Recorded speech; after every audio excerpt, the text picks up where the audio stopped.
You're listening to The Scrimmage with Daniel Hargrove and Justin Domashevitz.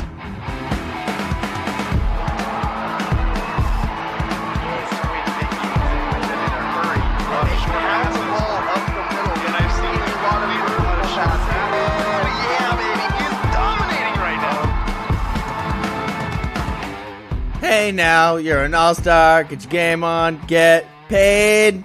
You did that really wrong. You're an all-star, get your game on, go play. Is that what it is? Then it's a rock star. Then you're putting a show on and then you're getting paid? All that glitters is gold. Andrew, take it away. We're not singing. Oh. Only shooting stars Andrew, break the mold. Part of the folk singer's handbook. When somebody says take it, you got to take it. I didn't take folk singing in college. You know what? I'm assuming that not many of our fans will get a Smothers Brothers reference either, so I probably shouldn't be going with that. I don't even know what that is. Yeah. Right? I know Smash Mouth, though. Do they make jams and jellies? Smothers Brothers? Oh, they should have. They should have made a Smothers Brothers jams and jellies. Smothers Brothers would be like a good nickname for two really good defensive interior linemen. Yeah. Like if you have a really good run stuffing defense and you have two really big guys, they'd be the Smothers Brothers. The Smothers Brothers. Yeah. The guy that Big Hill played with in Canada. Remember when it was him and another guy? They should have called him.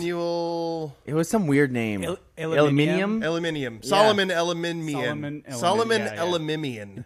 Aluminum linoleum. Yeah, him and Big Hill should have. They should have been.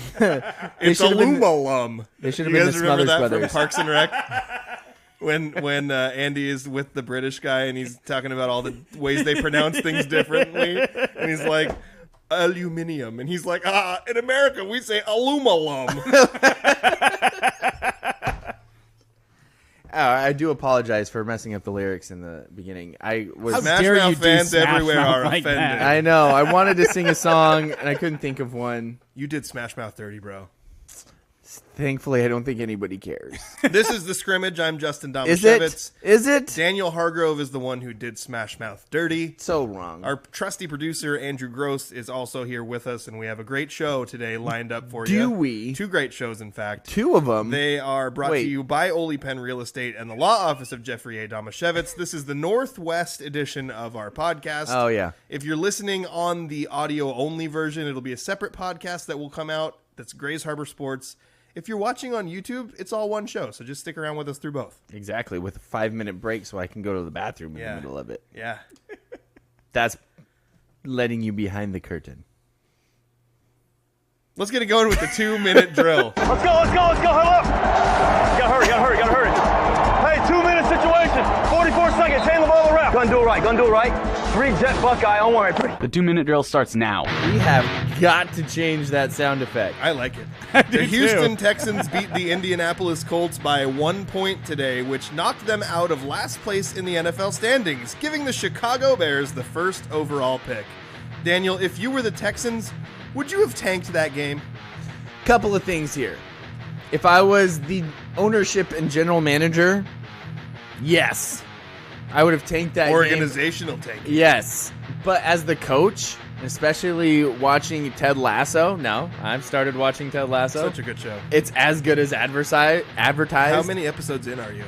I think I'm three episodes into the second season. Do you love Roy Kent yet? Oh, how do you not love Roy Kent? Just making sure. You love Roy Kent from the get-go, man. He's here. He's there. He's everywhere. Roy Kent. We had to sing again. Yeah, sorry. I mean, he's got a better song than Jamie Tart. Jamie Tart. I like that one too, though. But Roy Kent's song is better. Yeah. Anyway, as a coach and culture building, I would absolutely want to try and win this game, because what are you trying to show your players? That you always try to win. If you're not trying to win that game, what are you telling the guys who are going to stick around? Also, the Bears have their quarterback. Texans don't, so who cares if they pick ahead of you? I agree. Play hard. Roy Kent used to run like he was angry at the grass. He was so angry at the grass. Yeah. Oh, that was a good scene. Okay, sorry. There's such a good surprise at the end of season 2. I don't want to spoil it. Okay, all right. I'm becoming a Lasso fanboy after I swore I probably wasn't going to watch the show, and now it's so good. The Portland Trailblazers had lost 7 of their last 9. That's not good, including a loss to the Raptors. If the season ended today, the Blazers would be in the play-in tournament. Justin, what the heck has happened, and what's wrong with this team, and how can it be fixed? Well, I thought maybe when I looked up the stats that maybe Jeremy Grant and Anthony Simons hadn't been what we hoped they would be. Yeah. Well, that's not actually true. They're both averaging over 22 points a game. They're on par with what you'd want in other statistical categories, and they're scoring efficiently.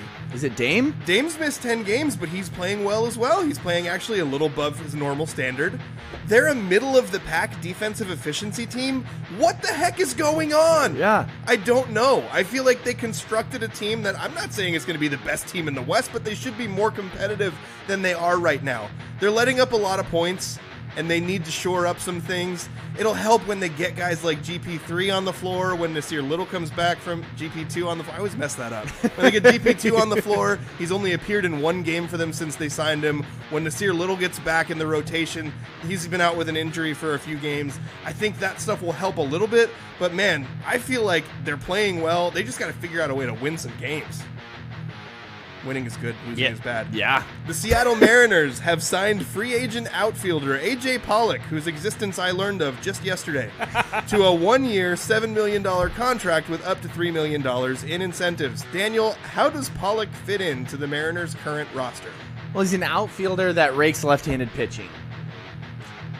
He's not as good as Teoscar Hernandez, who's an outfielder who rakes left-handed pitching. Weird. DH outfield platoon insurance? Left field platoon? I mean, we had so many injuries in the outfield. Might as well grab another one. Unless you're comfortable planning on having Kelnick break through this year. Well, we Kelnick's needed also an outfielder. Kelnick's a lefty who hits right-handed pitching better. So even if he does, you might want another outfielder. Yes. Basically, I think it's insurance against all of the outfield woes that they had to finish this last season. Sorry. That actually makes a lot of sense because if you think back to I got preseason, sidetracked looking at his stats. preseason of this year, that was a bad. I won't take responsibility for that. That was a bad layout of. There's only 3 questions, Yeah. which There's I only- take responsibility for because I didn't do my part. Only 3 questions, and the last one was interesting to me instead of about basketball. The last one is supposed to be about basketball, so I can buzz it early. I seriously Good call. considered putting in a 4th 2-minute drill question that was Tar Heels women's basketball related. But Is it that bad? What's going on, bro? well, they just beat the number 4 team in the country today. No, what did the boys team do? The men's team. Well, they Didn't the WSU men's team just beat the number 4 team in the country? Did they? I believe so. I'm going to get to the Google. The Tar machine. Heels men's and women's team swept Notre Dame this weekend. Oh. The men beat them on Saturday convincingly, and the women beat them. It was closer, but fairly convincingly today. What up, Francis? So, where was Rudy there to help you out on that one? Nowhere to be found. He not built for basketball. That guy. No, he's not. Yeah. Or even really for football or much of anything. Yeah. 5 foot nothing, 100 nothing. You know what? I think that watching Blue Mountain State really corrupted my view of that movie too, because in Blue Mountain State, which if you haven't watched it, They upset the number 5 team. oh cool, Wazoo beat Arizona, nice. Oh, number 5. 74-61. Oregon State still finding good ways to lose. If you're a bad person, watch Blue Mountain State. Yes. It's one of those shows that I watch, but my wife judges me for it. Yeah. Because it's pretty gross. I watched it when I was a bad person. Yeah. But they introduce a character that's supposed to be like... I don't know what you're talking about. Making fun of Rudy. And he's the worst. Oh, I can't even remember that character. It's in the last season, and he's like a practice squad guy who goes around and just basically like... when everyone else is trying to practice and do normal things, he just flies around and hits people after plays are over. Yeah. And then it's like, why aren't you guys trying? If you had half my heart, you'd be an All-American. Yeah. And that kind of stuff. And he's the worst. Yeah. So whenever I think of Rudy now, I always think of him. Yeah, which is sad because Rudy never hit people after the play was over. He just got pummeled into the ground constantly. Yeah. In real life or in the show? In the movie. In the movie. Not in real life. Oh, okay. Yeah. Not in real I was life. like, Just do you ask Joe know Montana. this? Yeah, that is funny though. That is really funny. They also have a guy come in who's basically Cam Newton in that show, and right. that's also hilarious. Radon. Yes. Radon. Except, yeah, that's true. You know what? So long. That's a great show. Radon, like, So bad. really reminds me of someone that we know, but I'm not going to say who it is. Because it would be insulting, even would though I be. love Radon. Radon's He's awesome in the show, yeah. Oh, yeah. Again, if you're a terrible person, watch that show. It's really funny, but otherwise, don't. And now let's move on to my favorite part No, of the show. not yet. Not yet. Why? Why is Gary Payton only played in one game? He was hurt at the beginning I know of the he year. was hurt, but And then he came played back in for a game and got hurt immediately. But he did really well in that game. He played really well in that game and then got hurt immediately. Oh gosh, And he's been out ever since. how bad is it? I think that he should be. He's going to be back at some point. Okay, we can now move on to your I favorite part of feel the show. so bad for GP2 because number one, I can't ever remember how many sticks are after his name, and number. Did I say number two? Number one? Number two? I'm lost track of where I am. A, B. Yeah. The other thing is like he spent so much time of his career just middling around, like not being able to find a home or a place to be productive. He found a place to be productive, which led him to getting finally getting like a real payday. Yep. With the Blazers, and now he hasn't been able to get on the floor. Yeah. It's so frustrating, and I feel for the guy because my heart. everyone loves him. That's the other thing Yeah. is like everyone seems to love him so much. Yep. I just think Exactly. he's okay. Except Andrew. Andrew just thinks your he's mouth. okay. I have his autograph, sir. Oh, that's neat. Yeah, I forgot that. I found that hat the other day. I went to an Oregon State game at the Rose Garden. They brought back one of the old tournaments that they had. Oh gosh, the Far West Classic, and they brought it back. And my dad and I went like 7 years ago or something like that. And I had a hat, and I saw him walking down the tunnel. And I was like, "Hey, can you sign this?" And he looked at me really weird, and then he signed it for me because I was an adult asking for an autograph. Yeah. It's kind of weird. Yeah. Of a college That player. sounds about as Yeah, I was awkward. gonna say of a college player. It sounds about as awkward as my encounter with Roy Williams. Did you ask him to sign it? No, I sort of... Did you I go, not "Hey, tell- Roy, Did I not tell you guys about this? I respect your service." What'd you do? Well, when we went to watch the PK whatever tournament it was, Yeah, and we the- watched the Tar Heels play. And The beat- Phil Knight, I've got Nike money tourney. Yeah, and we watched them play Portland, and they won, and it was cool. And like the game was getting down to the end, and it was pretty close. Yeah. And throughout the whole game, we were looking around because Roy Williams goes to like all their games, but he sits in the stands. Yeah. And he was wearing like a pink sweater, which I think is what messed us up. Is Okay. we couldn't find him, we couldn't spot him in the crowd. Yeah.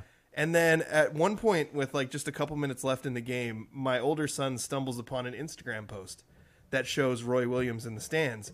So he can see what he's wearing, and he starts scanning the crowd, and he spots him. Nice. But he's on the... Well done, Peyton. Yeah, and he's on the exact opposite side of the arena from where we are. So you walked over there? So, no. Okay. We ran over there. But at that point there was like a minute and a half left in the game, and it Yeah. was close enough that I was like, guys, I don't want to get up because I don't want to miss what's happening at the end of the game. Yeah. And so like every time there's a stoppage in play, they're like, "Dad, it's fine. We're gonna be okay. The Tar Heels are gonna win. Let's go." And so finally it was at a point where there's like 25 seconds left in the game, and I was like, all right, let's go. And so all of us, and this is including my wife and my 8-year-old daughter, got out of our seats, ran up the stairs as fast as we could without being stopped by security, Okay. all the way around to the other side of the arena, and we managed to get in the hallway that Roy Williams was walking down right as he was exiting the arena. Nice. So he was walking, but he had 3 security guards with him because he yeah. can't go anywhere by himself or Yeah. he'll just get hounded. 'Cause he's Roy Williams. He's got 3 security guards. Who is so, Roy Williams? I figured you would ask that. He He's is- a former free safety for the Dallas Cowboys. No. Oh. No, he was okay. a strong safety. Sorry. You Oh, guys. okay. Oh, I mean, he's a basketball coach. He's the coach of my lifetime. Yeah. He's the Tar Heels He's coach. your life coach? He's the Tar Heels coach who has brought me the most joy with Okay. 3 national titles. Is he the Yeah. old Tar Heels coach that they were kept showing pictures of during the game against during what's his face All the games. last game? So, yeah, safe bet. against Duke with Yeah. Duke. Oh, Yeah. for sure. Okay, Yeah. okay. When So- they pwned him. Then I'm in I this know who awkward that is. spot then. I where don't know the name, but I know who that is. we found him. Yeah. But I don't know what to do. Yeah. Like, What do you do? There's a part of me that's like, I have so much respect for this man. I don't want to bother him. Yeah. I thought it would be great enough just to be in his presence. Right? Do you thank him for his service? The thought of You just him, kneel down and bow your head as he goes past. the thought of him, do like a North Carolina, like crossing yourself, except for it's like doing the N and the C. okay, but like a Hail Mary, but it's an NC. Exactly. You go like, Yeah. and like that. No, Yeah. instead I froze and shook Okay. and pressed my back up as far against the wall as I possibly could, and I held my phone down at my hip. No. And I took the worst fangirl picture you could possibly imagine. You sneaky snapped him? Not to share. You sneaky snapped him. I did, but not to share. Like, that wasn't like, I'm not going to Instagram or Facebook with any. I did text it to one person, but I'm not. Was that this me? wasn't like a. No. Because I saw that picture. I probably showed it to you. Yeah. Yeah. You were like, I had, yep. And it wasn't a flattering photo, but I need that to pop up in my memories Yes. on my iPhone pictures to say, hey, 10 years ago, you were 2 feet away from Roy Williams. Yep. And then Makani, my younger son, he's 13.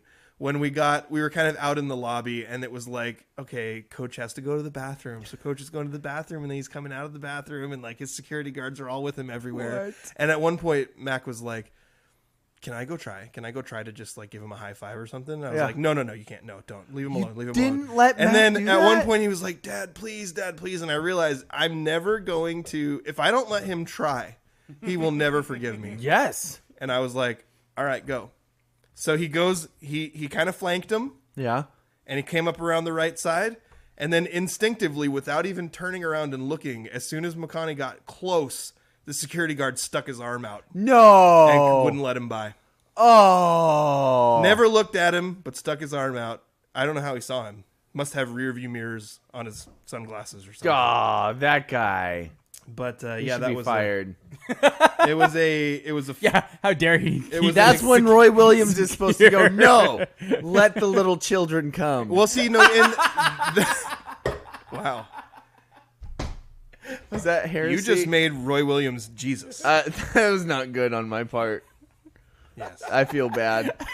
I feel like I need to apologize. I'm sorry. Apologize to the Lord. Yeah.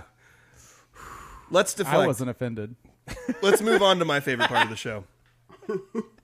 Serving questions up on a silver platter where the points are made up and the rules don't matter. Time for Stump Daniel. Stump Daniel is brought to you by the law office of Jeffrey A. Domashevitz. What's the A stand for? What were you going to say before I... I was going to say we're all supposed to emulate Jesus, right? So Roy Yeah. Williams would have just been emulating Jesus in that situation. You know what? You're not going to get arguments from me because like the bit of sports news in my lifetime that was closest to making me cry probably was the day when Roy Williams unexpectedly retired. Did he unexpectedly retire? Oh yeah. Oh, that's right, because he didn't do like the farewell tour like the horrible athletes and coaches we know. We shouldn't have been shocked. The dude was like 71 years old. Yeah. But at the same time, it was like, it hit me. Yeah, It hit me. Do understandable. you think Pete's going to do that, or do you think Pete's going to have a Farewell tour? tour? No, Pete's gonna do it till he dies. That seems uncomfortably likely. Yeah, But Pete won't die in his office. He'll die on the sidelines. yeah. It'll be like celebrating a touchdown while it happens. Yeah. It's probably going to be gum related.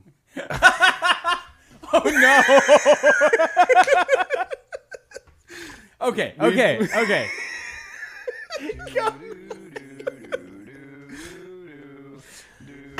Choking on gum is very dangerous. Yeah.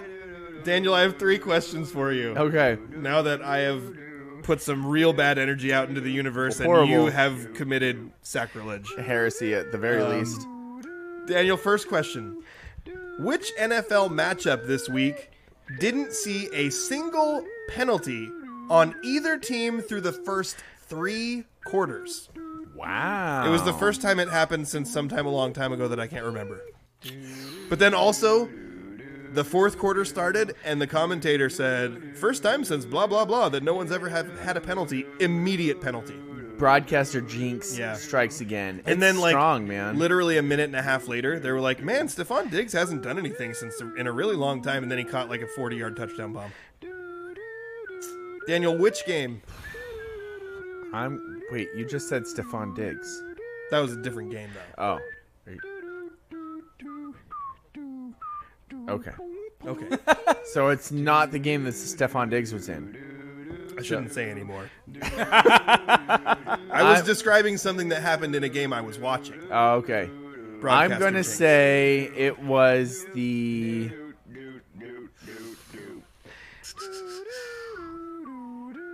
Let's see, what games don't matter this week? I'm going to say it was the...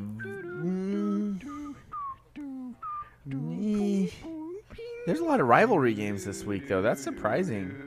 What rivalry doesn't matter because one of the teams is a garbage franchise?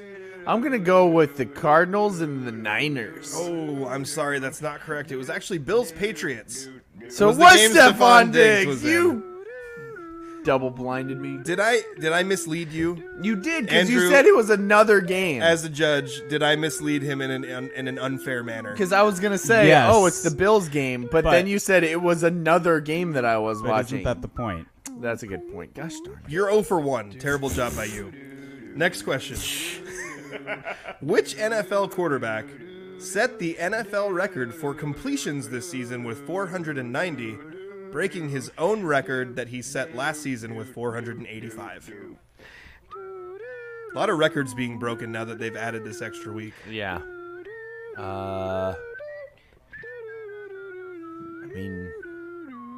Patrick Mahomes? Ooh, I'm sorry, that's not correct. You should have known it was Tom Brady, who in fact broke the record for completions this year. Even though he wasn't very good this year. He was pretty good this year. He was terrible this year. Don't believe the hype. I'm just kidding. I don't know. Daniel, He he did broke. not Their team start was bad. well. He broke the record for completions. I don't know what to tell you. This is actually the first time that he has ever finished with a losing record. And also, a stat that I heard was that Tom Brady in his entire career had never started a game in which his team had been mathematically eliminated from the playoffs. Wow. Crazy. That is You sickening. do it. Yeah. Yeah. You do it long enough, and eventually weird stuff happens. True. Like your team doesn't go to the playoffs. But Daniel, you're 0 for 2. I don't like that. Which NFL team today became the first team since 2000 to pull off a fourth quarter comeback without gaining a first down in the fourth quarter? Oh, wow. So it has to be a team that won. Can I go look You can at look the at the scores? sure, yeah, look at the scores if that helps you. Because at least I'll know. At least I'll be able to say which teams won. You'll know by process of elimination which teams won, which games were close. This team had a fourth quarter comeback without gaining a single first down in the fourth quarter. You know what? Just because of all the circumstances around it, I'm gonna say the Texans. Ooh, I'm sorry, that's not correct. Terrible guess. You're 0 for 3. Who was it? Was it the Panthers? It's the Jacksonville Jaguars. Jaguars? The Titans. It's amazing by how the many- way, the Titans. The division winning Jacksonville Jaguars. 9-8. That was the division title game because if Tennessee had won, they would have won the division. Tennessee started the season 7-3, lost 7 games in a row. Wow. To end the year. That is their coach gonna get fired? I don't think so. 'Cause that's bad. But there's a lot of stuff going on with injuries and they're down to they're playing Josh Dobbs at quarterback because Tannehill's hurt and Malik Willis. Who's Josh Dobbs? That's the all of America experience. Titans quarterback, Daniel. But like he's Josh- been their Catch up. starter for like Josh the last Dobbs sounds like an author for Focus on the Family or something like that. Oh wait, that's That'd be nepotism. yeah. Sorry, I feel like Focus on the Family is probably canceled by now for some reason. I don't know. But I Do you feel want to like know they the don't- details of a? Do you I want to feel know like the, they don't care. Do you want to know the details of a fourth quarter comeback that doesn't involve a first down? Yes, was it in pick 6? So Tennessee entered the fourth quarter winning 16-10. Okay. Jacksonville kicked a field goal 11 seconds into the fourth quarter. So then it was 16-13. Got it. And then with 2 minutes and 51 seconds left, Jacksonville scored on a fumble recovery for the win.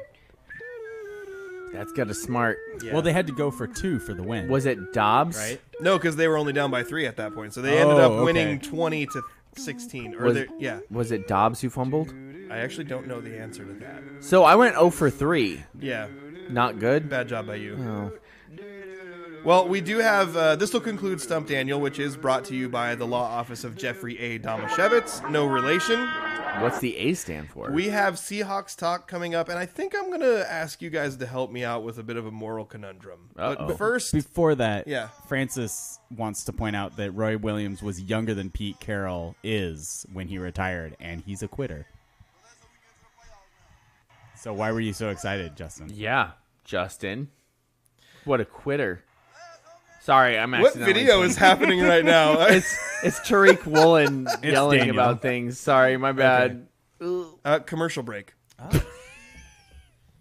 I tried to set it Do up. you have a legal situation and need someone on your side? Let the law office of Jeffrey A. Domashevitz be your advocate. If you've been the victim of medical malpractice, suffered a personal injury, or need representation with real estate law, small business law, or estate planning, let Jeff Domashevitz put his 29 years of experience to work for you. Call Jeff Domashevitz today at 360-612-3991 or visit domashevitzlaw.com. That's DAMASIEWICZLAW.com. Welcome back to the scrimmage. Thank you so much to our sponsors, the law office of Jeffrey A. Domashevitz. Yeah, people are going to be able to hear that food in your mouth a little Nope. bit. Just I don't a think little so. bit. Mm-mm. Yeah. The reason why I'm able to get a full mouthful of popcorn down is because that's a long website. And also, that's true. But also, you kind of swallowed it whole. Like, That's true. your body's going to have to do some extra work on digestion Yeah. there. I'm going to try not to pay attention to what happens later Yeah. because you're supposed to chew popcorn. I think so. Most food, actually. I think you're supposed to chew. This food. Daniel prefers the pouches. Smoothies. Yeah, you don't say. I don't call them pouches anymore because I have a 1.5-year-old, so I call them POUCHs. Yes, I realize that we skipped the last E, but you know. No, it's POUCH, and then you just pronounce the rest of it as. Yeah, exactly. It's in there. Yeah. Yeah, I get it. POUCHs. Yeah. Yeah. It's like when your dog learns how to spell the word. I'm not going to say it. We have dogs in here. Yeah. TREAT. My dogs now know how to spell the word TREAT. Or my son also. The problem is how you spell bananas also sounds enough like bananas. That's a good point. Yeah, BANANA. That sounds like, but it just sounds like banana. It sounds like you're Exactly. saying it in a weird way. So we start saying like long yellow fruit. You just wait till he learns his colors. Right. You're in trouble.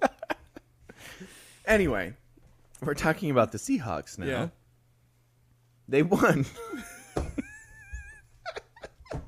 This is the weirdest season since I've been doing this show. It really is. Because How they did we won. get here? They won. How did we get here? And the season's over, and we still don't know if. Oh, I just got a text from my wife that my dog heard me say Are you serious? treat on the show, and then he ran to the treat cabinet.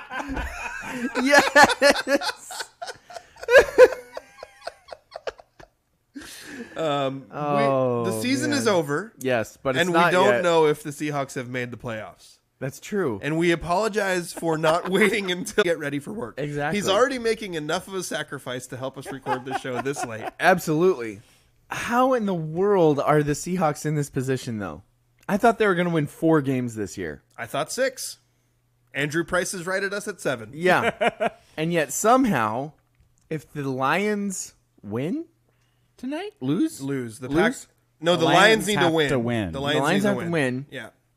But the Seahawks eliminated the Lions from Which- the playoffs by winning. Which also, think about this. That means that if Jared Goff beats Aaron Rodgers, which is a genuine possibility, Yeah. what is going on this season? But can we also talk about the possibility that, can we talk about the idea that the Seahawks got totally hosed by the NFL with the scheduling? Oh, yeah, it's brutal. Because now the Lions, because Honestly, the the Lions Seahawks did won, too, kind of. Not really, because the Seahawks were still motivated to win. Yeah, but as far the problem is now that the Lions go in a game with no real motivation to win, except just to have bragging rights and have something positive happen. Well, do they knock the Packers out if they win? Yes. So they do have something. Motivation only as to hurt someone else, not motivation to help yourself. Best kind of motivation. Yeah. It's a good point, and I'm not even trying to say that I think the Lions aren't going to try. Yeah. I'm just saying, like, when the NFL, because the weird thing the NFL did this year is they said everything's a flex. Yep. Going into this week, no times were set. We're going to they gave themselves the flexibility to set everything, and then they did that. Yeah. To where now the Seahawks are in this awkward spot. Those games needed to be played at the same time. Absolutely. Because then all three of the teams that have a possible for making the playoffs are playing with the exact same motivation. That's true. We've outshot at the playoffs. Yep. Now the Lions are going to go into a game where they know they don't have a shot at making the playoffs. Yep. And I'll be curious to see how that affects them. At least they're still playing a division rival. Yeah. Mm-hmm. That they can keep out of the playoffs. And their coach is Man Campbell, who I don't think backs down from anybody for any reason. No. That guy's like hop, skip, and a jump away from being the Liver King. Lizard King? I said Liver King. Isn't that a guy too? Liver King? I don't know that one. Yeah, Liver Liver King King is the guy that I'm pretty sure it's got a really fraud. popular, and then he got busted doing steroids. Yeah. He was like a bodybuilder online I only know Bob Kazamakis, the Lizard King. The Lizard King? From The Office. You You know guys the were- part at the very end of Robert California? I'm just talking too much about sitcoms I love It's all right. this week. But at the very end of Robert California's character, which is played by James Spader. Yeah, oh yeah. James Spader was amazing in that. He Also, said- you could make a very good case that it's the same character from Blacklist. It's pretty much the same guy. Yeah. They kind of push back on him and like sort of like vaguely threaten him. And he's like, you don't even know my real name.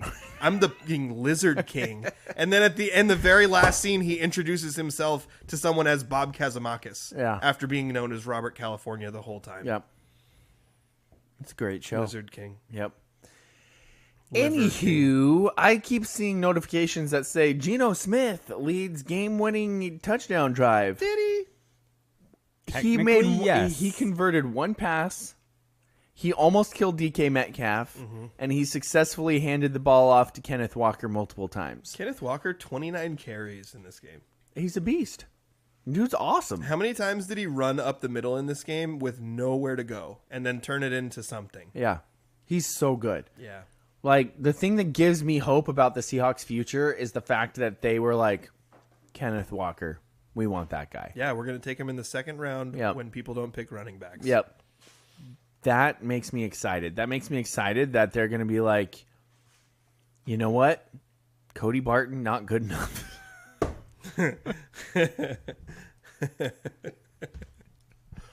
You're the one who texted our group and said Cody Barton made a good play. He did. And I put a bunch of shocky faces afterwards. Like, Yeah, you did. Yeah, you did. But people who were listening couldn't see that. yeah, that's so true. They don't know what you They were did. very surprised Yeah, faces. very surprised. I think another thing coming out of this that was really funny, and we all kind of witnessed this together because we watched overtime together.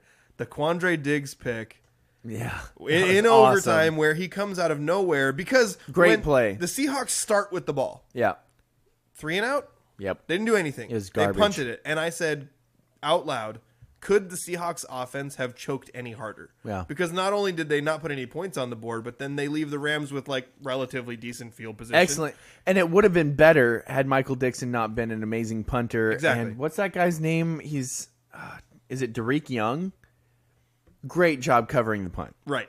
So they end up, the offense chokes hard. Yep. And then you hear the commentator literally say out loud, he has so-and-so. Was it Van Jefferson? Wide He has open. Jefferson wide open. And then all of a sudden, out of nowhere, like a thief in the night, comes Quandre Diggs from off screen, Yep. makes a Willie Mays-esque It wasn't. catch. Stop. Daniel objects to that. He makes an amazing catch Yes. on a really high underthrown ball. Yep. And then he catches it and he runs over to the sideline. And at first we watch it and it looks like, oh, he pointed at the Rams sideline. Should have been a taunting call, whatever. Yeah. Then after a little bit, everyone realizes that was Bobby Wagner. Yes. So that made me feel differently about it because then it was like, okay, he wasn't pointing to taunt an enemy. Yeah. He was like, Bobby, I know that guy. Hey. Exactly. Like, got you good, man. It's a real bro move, but Yeah, Quandre Diggs, that guy's a stud. Is he getting a little squirrely with what he does after he intercepts balls? Yes. yeah, because also, why did he run straight out of bounds? Yeah, and also... So he couldn't drop it. Was it last week? That's why. Was it last week when he made the interception and then went like straight to the Deion Sanders like ball up in the air thing? Yeah. Dude, Quandre, Deion did that when he was running into the end zone. He didn't do it when there was like still 9 guys trying to tackle him. Yeah. Know the situation. Regardless, amazing play by Yes. Diggs that ends up leading to a drive led by Geno Smith handing the ball off to Kenneth Walker. Multiple and times. a field goal where Myers gets an opportunity to redeem himself Yep. for doinking the potential game winner in Doink. regulation. Yes. But I loved Andrew's question though. How did we get here? Yeah. Geno Smith has had an excellent quarterback season. I mean, if you look at it, even if you take out just the volume stats, right? Because he became the leading passer in franchise history because he had an extra game. But also going And into... well, and he was close enough to go ahead with the extra game. Yeah. But going into this game, he already had over 4,000 passing yards, Right. 29 touchdowns, and 9 picks. Yeah. Solid year. Really good. Way better than I thought he was going to do. I thought he was going to be terrible. What do you do next year? Is it too early to talk about that? Well, there yes, technically, because we might be going to we might be watching playoffs. Right? Also, is it just me or has he really tailed off during the end of the season? I think Yeah, no, he's has. definitely gotten worse. That's for sure. He was bad today. I'm going to just say it. I watched most of this game. He was bad. 65 quarterback rating, 1 touchdown, 2 interceptions. He threw 2 terrible picks and a third one that was an interception. In so much so an interception that it was ruled an interception on the field. And the only reason that the Rams wouldn't have challenged it is because it would have given the Seahawks the ball back because the defensive player fumbled it to the Seahawks. So 3 times he should have given the ball to the other team. He also tried to murder DK Metcalf on the last drive. But he also threw an absolute dime on a touchdown to Tyler Lockett. That was a gorgeous throw. And in addition to that, he still completed 61% of his passes, which is not Today. It's not today, Yeah. which is not good, but it's you see a lot worse every For week. sure. Yeah, that's True. If you get over 60, you kind of don't worry about it so much. Yep. So maybe that's the problem is that Geno has just set a really high standard and now he's having a hard time living up to it. It could be. And that's what Russ did, right? Yeah. Like, when you get to a certain spot, then people expect it of you. Yeah. How do you deal with success? Everybody loves the Geno quotes that come because everybody counted him out. But what happens when people everybody wrote him off. and he couldn't read? Oh, wait, no, he didn't write back. What is it? He ain't right back. He ain't right back. That's what it is. What happens when people start expecting you to be good? Yeah. Ryan Watkins says that he doesn't think that you can re-sign him. He showed his true colors at the end of the season. It's understandable, right? That's a fair assessment. Also, Francis says that Campbell is still going to chew people's kneecaps off, even if they can't go to the postseason. Man, Campbell. That's the Detroit coach, right? Yeah, That yeah. guy's a Your nut game ball. was- I think I'd like to kinda play like for him. him, though. Yeah, I kind of like him. Yeah. Not a fan. He's kind of one of those crazy, but like kind of cool. I would love fun to crazy. I would love to cover him if I was a reporter. Yeah. Because he would always give you something to write about. Yeah. Well, what if you were? He's kind of a representation of like that ultra tough guy mentality that I don't subscribe to. Yeah, I can see that. Yeah. Wait, you can see that I don't subscribe to an ultra tough guy mentality? And I can see how he represents that. Yeah. What if you were like? Sorry, I'm trying to look something up while talking. I deflected from the Geno Smith question, which is basically like we're talking about what's the and maybe I was gonna premature say- because the Seahawks might be playing in the playoffs. But I was gonna say, what if you were covering Ted Lasso and you were Trent Krim of the Independent? Yeah. I feel really comfortable with Geno right now, not to sign as your future franchise quarterback, but to keep until you find your future franchise quarterback. See, and that's the hard part is Like, I don't know if they're going to have that flexibility. He's the T-Jack. He's better than T-Jack. But Statistically. He's T-Jack, but he's better, right? Yeah. So does that keep him demand around. too much money for him to be T-Jack? No, it doesn't. They can pay him lots. They just can't pay him for long. They can pay him $30 million next year. I don't care. But as long as it's not. But it's a 1-year deal.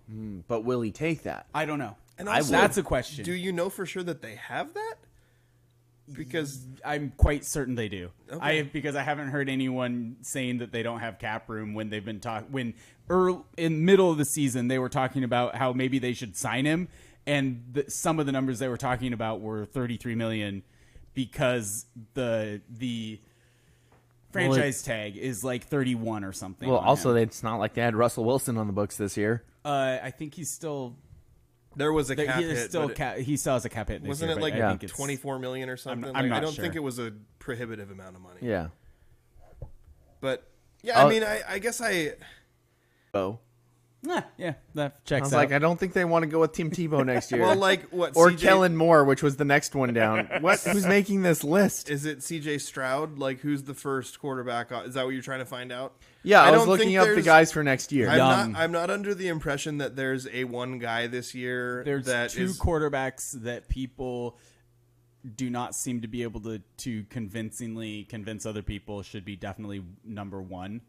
There are That was two a very quarterbacks passive that way to could say be that. there are two quarterbacks that could be taken number one, and people wouldn't. So it's CJ Stroud, and who's the other one? Young, I believe. I don't know his first name. Bryce. Bryce Young. Oh yeah, the Alabama. So you got Bryce quarterback, Young, okay. C.J. Stroud, Anthony Richardson. Who's Florida, I believe. wait? Like the Gators? Yeah. Like the team that Oregon State just pooped all over in a bowl game because they yeah, were garbage. he's an SEC quarterback, man. Oh my Did he gosh, get are hurt you or something? serious? Because at the beginning of the year, Richardson was like making all the headlines for all these amazing plays he was making, and then I didn't hear anything about him for a long time, and I don't know if it's because Well, I his hope it play was- dropped off or did he get injured? I don't know the I answer. hope. to that. I mean, for his sake, I hope it's because he got injured because they were garbage. yeah, What about Hendon Hooker for Tennessee yeah, that's a good one. or Cameron Ward for Washington State? Who? Andrew, I feel like you should know this, Where is this list that you're looking at? You're an alum. right? Draftwire. I was talking to USA I was talking to Today. You're Yeah, I an know. alum. I know I am. I didn't know So- that our guy was on any sort of watch list. I would have thought Penix would be high up. When You're was pronouncing this it wrong. posted? It's Penix. So the thing is, when we're talking about whether they should draft a quarterback, and to me, if you're going to use the two first draft picks you have, which are going to be 2 top 10 picks, Yeah. it's going to be a 5 and a, or no, it might not be 2 top 10. Sorry, it will be a top 10 and then whatever the Seahawks end up with their playoff run. I do not want to see them draft a quarterback unless they believe that quarterback is a Hall of Famer. I'm talking, I'm not. Well, I obviously mean, that's you the only can't reason say you for would sure. draft one high, right? It should be, but it's not. Teams consistently draft quarterbacks first, second, third overall because they need a quarterback instead of because that quarterback is going to be a perennial all-star. That's the mistake that I think that Geno Smith gives them the ability to not make because they don't need a franchise quarterback now. They can wait. And I think that they should wait until they have the one that they believe is the guy. Well, they missed him last year. It was Sam Howell. Right. Don't you just want him to wait for Drake May? So that's where I think that they should draft a quarterback, but I am not going to. So- I don't think that I'm good enough to tell who is going to be really good. I have a feeling that John Schneider. There you go. Does have a pretty good talent for I feel finding bad. good quarterbacks. I feel bad, Andrew, because I just found this was posted on December 14th, and Washington State's quarterback Cameron Ward is listed as number 8. You guys are bad fans. Number 8. We're bad fans. Like the top quarterbacks in the nation for like who they're expecting to get drafted. WSU quarterbacks are always in the top 20. No, they're not. Yeah, they are. No, they're not. They're always overlooked because they're just another air raid offense quarterback. Except Ryan Leaf. Oregon State quarterbacks are always listed is kind high. of overlooked. Drew Bledsoe. Like that's like Bo somewhere Nix is in the, number 6. How many quarterbacks come off in the top 4 or 5 rounds? Hendon Hooker is 5. It depends on the year. Really. That's true. Let's put it this way, Andrew. Penix isn't on this list. That's because He's coming back to school. That's because he's going to school. But this was the 14th. This was before he made that decision. Isn't it? No, because I know it. So it happened probably This in was November. No. I haven't been paying attention to anything in December. No. Maybe. I don't know. He probably made it early December. Hey, what are you doing? Quitter. He's just like his favorite basketball coach. Hey, So it's understandable. I guess what I'm saying is, as a Seahawks fan, what are we rooting for? So Russell Wilson kind of got our hopes up high with a high draft pick and then won a couple games at the end. Yeah. So it's not as high as we'd want. If you're the average, maybe not the average, if you're an involved Seahawks fan, are you hoping they go first pick quarterback? Or are you hoping they go... I am not. Yeah, right? That's kind of what I'm thinking, that too. they get a D lineman with their first pick. Yeah. I want a D lineman that's going to be the best defensive player or in the conversation for best defensive player in the league for the next 5-10 years. Yeah, you want a freak That's show what I want, D That's end. what I want to find. Yeah, that's what you're hoping for, right? Yeah. And then second pick in the first round, I'm hoping for middle linebacker. And then third pick, then I'm thinking, okay, who's that quarterback that you've identified that nobody else had? Who's that Russell Wilson? That's what I want. like I that. want Russell Wilson. I don't Second want round. I don't want Mitch Trubisky. Yeah. Sorry, Justin. But I want Russell Wilson, not Mitch Trubisky. I want Nobody Patrick wants Mitch Mahomes. Trubisky. I don't want, Tua Tagovailoa. I want the guy who actually turns out to be really good, who wasn't drafted early. I want the smart necessarily pick. drafted early. Yeah. I don't have a problem with taking that early pick. Yeah. If it's the guy that you're like, yeah, this guy is truly the guy. Right. Like they seem to have. There was the rumors that they really like Josh Allen. Yeah. Like Yeah. if you had Yeah. ended up with Josh Allen Yeah. because you scouted him and you loved Yeah. him. But preferably, I'd rather have. I don't want the hype pick. Mm-hmm. I don't want the person who everybody's like, oh my gosh, this guy's amazing. Yep. I want the guy who they're like, we see that this guy's really good. He's really talented, but he's going to have to learn some things. Yeah. A Gardner Minshew type. Or they you could just- just, just trade for or they Minshew. could just take Gardner Minshew. Yeah. All my dreams Wouldn't would that be make fulfilled. our day? How many I people in love Washington Gardner. would have their day made by that? Ugh. We all know that I love Gardner Minshew. Yes. Not I'm as much as I not do. certain that he is perfectly cut out to play with Pete. I feel like he's Making me a better Gardner Minshew fan than you. But we kind of danced around and didn't really answer like directly the actual question, which was what do they do with Geno? Yeah. So, I think Actually, I I think would Andrew's like, the only one who I would drafted like to for see the them question. sign him. I honestly Sign don't care Geno, how draft much his replacement. Yes. And I don't care how much I think they should honestly give him whatever it takes to keep him here for a year, but I don't want to see a commitment past a couple years. and good with if that. Seahawk fans are wondering what they missed out on, the Sam Howell era started with the Washington Commies today, with a 26-8 win or 26-6 win over the playoff-bound Cowboys. The Washington Commies. Yeah, Major Tuddy? Is it Major Tuddy or Captain Tuddy. Captain Is it Tuddy. Major It's Tuddy? I don't- isn't it Major Tuddy? It's one of those military ranks. Lieutenant Tuddy. No, it's not Lieutenant. That's the bottom rank. So, do you want to? The first 14 picks have been set. So it goes Bears, Texans, Cardinals, Colts, Seahawks via Oh, Broncos. they dropped to 5 with that.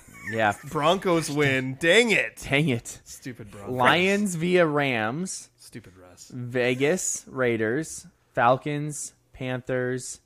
Eagles via New Orleans. Titans, Texans via Browns. New York Jets, Patriots. And then after that, I think it still needs to be worked out a little bit. But the Seahawks aren't projected to pick till like 20 or so. You know, if the Seahawks do make the playoffs, which again, we don't know yet, and I apologize for that, but we don't know yet. And if they do make the playoffs, what happens in the playoffs could totally change the answer to this question. That's Like, what if Geno leads Goes on them a on run. an amazing playoff Actually run? does lead them on Yeah. some winning Not drives. just hand the ball off to Kenneth Walker, but what if he's Yeah. really like he has a Joe Flacco? Oh, that's a bad comparison because that contract ended up being bad. Joe but what if he has a Flacco was Joe? playing today, guys. Yeah, but if he has a Joe Flacco like playoff run, do the Seahawks then sign him? Because Flacco Yeah. got a huge deal based on having one of the best playoffs of any quarterback ever. Yep. I got to say, I don't think they're going to have that much success in the playoffs because Jordan Brooks is hurt. Yeah, Like, that's the big thing that kills me. Well, okay, the Rams have been awful. Yeah. The defense looked really good today. Yeah, because Like, the Rams have been awful. Yeah, that's true. That's yeah. I I was don't about to say the defense was so good today, then and I was like, oh wait, though they were playing the Rams. I guess we'll find out, and we'll talk to you about it next week. we triggered Francis. He says my team had Mitchell. Hard pass. Trubisky. Yeah. He's talking about Trubisky. Yeah. I mean, kind of like for the Bears, you sort of had the most ideal thing in the world happen. Your quarterback of the future proved he can play, and that he's an elite level athlete. You finish with the worst record, and you have the number 1 pick going into next season. It's not I bad. feel like they kind of did it right. Yeah, Which is not something people say about the Bears a lot. that is true. Da Bears. The Bears. Yeah. That's going to do it for our Northwest portion of the show. Stay tuned if you're watching on YouTube for 5 minutes as we get ready to get to the local sports portion of the show, which will have a ton of basketball. A ton. Like, I got to go refresh myself because there's There's a lot. a lot. It's a lot. A And lot we're of going to do it basketball. a lot better than we did last week's roundup. we? Yeah. Okay, good. Yeah. Stick around. Thank you for listening to the show. For my co-host, Justin, taking sneaky snaps of my favorite coach of all time, Damashevitz. And my co-host, Daniel, Roy Williams is Jesus Hargrove. No, did not say that. And my co-host, Andrew. Trusty producer. Producer. Yeah, that. Definitely not. I can't. You just threw me I off. said we were going to do the local sports roundup better. I promise. that You've Yeah. been listening to the scrimmage. That. Oh, there's a sound This effect. is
You're listening to The Scrimmage with Daniel Hargrove and Justin Domashevitz.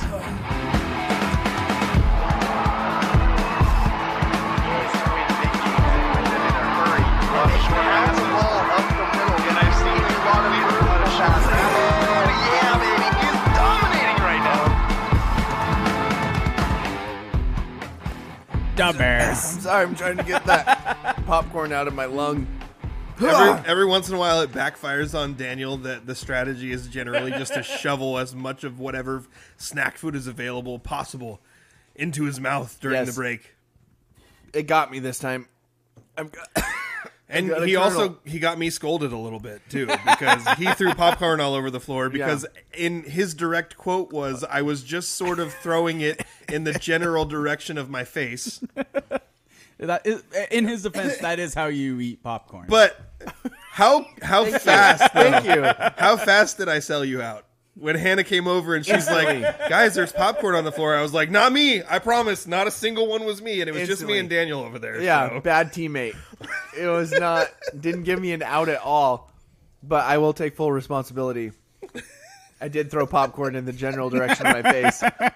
And a lot ended up on the floor. Which Hannah has already cleaned up, which now I feel bad because I thought I was going to have to. Well, the dogs were going to eat it if you didn't. Welcome to the local sports portion of our show, The Scrimmage. Yeah. We are sponsored by the law office of Jeffrey A. Domashevitz. No relation. What's the A stand for? And Oli Penn Real Estate. You're Daniel Hargrove. Yeah. I'm Justin Domashevitz. We also have our trusty producer, Andrew Gross, here with us as well. We had a good talk on the Pacific Northwest version of the podcast about Seahawks and Mariners and other stuff. Yeah. And in this one, we're going to focus a lot more on local Grays. Yeah. Get it out now. And after that, we're going to talk about local Grays Harbor sports. A lot of basketball, a little bit of wrestling sprinkled in as well.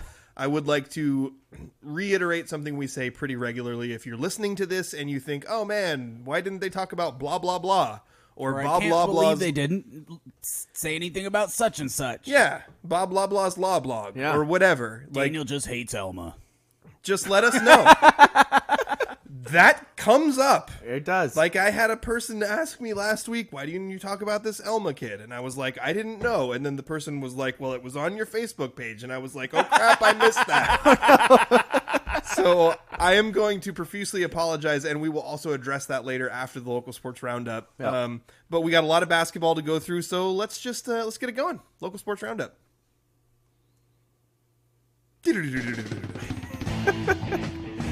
Elma boys basketball team opened up their league play on Wednesday with a 63-53 win over Hoquiam. I was at that game. Yeah, you were. Grizzlies senior Michael Lorton Watkins led ML Dub. all scorers with at least 28 points. I think I had him for 29. But Elma got 20 from Kaysen Seaberg and 17 from AJ Holmes, who scored 13 of those in the first quarter, by the way. Wow. Grant Vesey put up an impressive all-around performance for the Eagles with 7 points, 4 assists, and 3 steals. And Gibson Kane was the third player in double-digit scoring for Elma as he had 11 points, 9 of those coming in the second quarter. Oh. Hoquiam's Lorton Watkins added 10 boards. I had him for 8, but that's okay. 6 steals to his impressive stat line, as usual. But man, they need to find help otherwise, especially since Justice Stankovic was in foul trouble the whole night. Despite starting well and leading by 2 points at halftime, Hoquiam boys basketball team suffered its second league loss on Friday, falling to Tenino 62-47. ML Dub led the Grizzlies with 22 points, and Justice Stankovic chipped in 13. Montesano boys basketball dropped its first 2 league games this week on Wednesday to Tenino, and then that was 69-47 at Eatonville on Friday. Don't like that. Tice Peterson and Camden Taylor each scored 16 points against the Cruisers of Eatonville. Acosta boys hoops picked up a home victory by topping Fort 74-67 on Thursday. Yes. Josh Figueroa led Acosta with 19 points, 10 rebounds, 8 assists, and 8 steals. Woo! Xander Prigmore also scored 19 points, while Kevin Agramon added 13 for the Wildcats, who recorded 24 steals as a team while committing just 9 turnovers in the game. Nice. Montesano's girls basketball team continued its impressive season on Friday with a 58-29 non-league win over Ridgefield. Oh, here we go. Each Dalen recorded a double-double for the Bulldogs. McKinley with 19 points and 14 rebounds, and Jilly with 19 and 13. That's awesome. Monte also notched 2 league wins this week with a Not a typo. 72-3 rout of Tenino on Tuesday, and a 64-14 drubbing of Eatonville. Take that, Eatonville, on Thursday. McKinley led all scorers with 22 against Eatonville and 21 against Tenino. That Eatonville girls team was 8-1 going into the game against Montesano and ended up losing in dramatic fashion. Aberdeen girls hoops improved to 7-3 on the season, 3-2 in league play on Friday with a 51-34 win over Shelton. Maddie Gore and Jalen Fimasone scored 13 points apiece for the Bobcats, while Marina Marl added 10. Hoquiam girls basketball remained undefeated in league play with a 48-18 victory at Tenino on Thursday. Chloe Kennedy led the Grizzlies with 16 points, 18 rebounds. Always at least 18 rebounds with that girl, I swear. So it's good. Crazy. And she also had 8 steals in that game. Ella Folkler scored 12 points, while Ashlyn Katie had a double-double with 11 points and 10 boards. Hoquiam had opened league play with a 53-28 win over Elma on Tuesday, in which Folkers led the Grizzlies with 15 points. Kennedy scored 11 and hauled in 10 boards, which feels like a season low probably for her. Most in likely. Double digits. Yeah. Raymond girls basketball improved to 8-4 this season with a 69-42 win over Elma on Thursday. Carson Freeman continued her stellar season with a game-high 19 points, 7 assists, and 6 steals. Kendall Koski and Cassie Koski each scored in double figures for the Seagulls with 15 and 11 points respectively. Emmy Spencer led the Eagles, who dropped to 1-6 on the season with 10 points.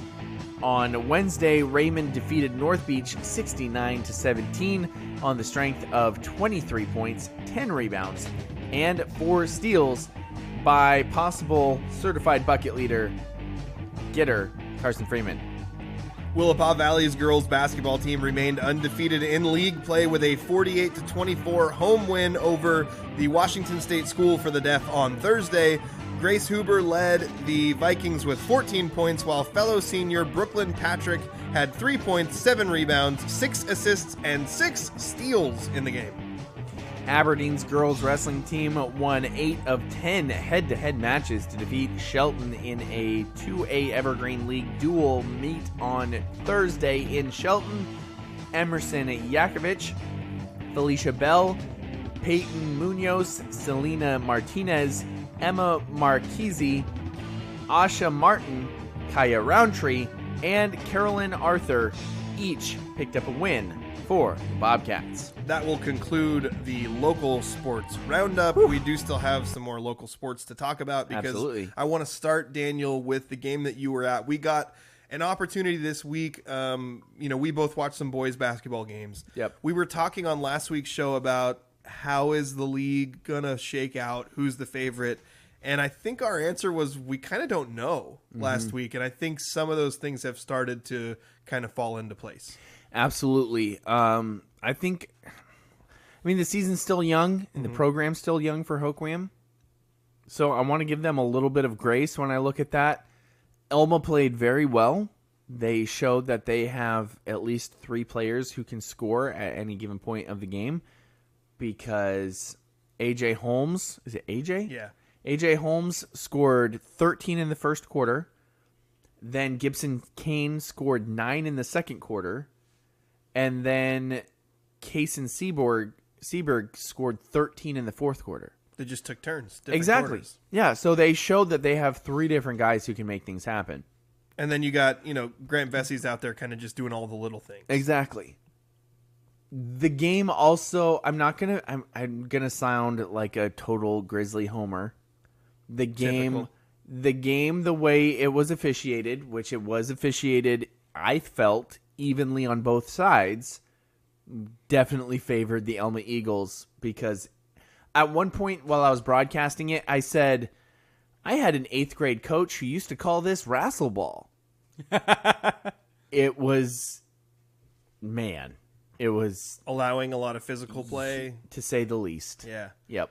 What I have a hard time with, I don't typically like it when referees allow a ton of physical play, but there's a balance there. Like you want them to not call every little foul. Yeah. The worst thing that can happen is kind of Both. what happens fairly regularly where they'll like come out in the first half and call every foul. Mm-hmm. Or call no fouls. And then the second half, they completely change the way that they're calling the game. Yep. Because they decide they needed to get it under control or they Yeah. decide they're calling too many fouls. So I look for consistency, but also something kind of more down the middle. Yep. And what happens, I feel like, in a game like that, and it happened a lot on both sides, is not calling anything, and then all of a sudden something happens, and it's like, well, yeah, that could be called a foul, but not like, compared to the punch in the face I just saw, that was relatively nothing, you know? And we've seen games like that before. I mean, shoot, we saw Austin Flock running down the floor with his forehead bleeding because he just took a forearm to the head multiple times. It does feel like it's gotten worse, though. It does, right? But we're also not going to harp on that because we understand there's an officiating crisis. People don't want to do it because of all the abuse they take and because you don't get paid very much to do it. Exactly. These guys do it as something. It feels like Elma's the only place that has like a different association of officials that I usually see. Like, you go to a Monte, Hoquiam, Aberdeen game, and it's officials, it's a different group of officials. And then Elma, I feel like they use, like, Thurston County or something like that. Weird. I didn't know. I've never noticed that. Are they any better or worse?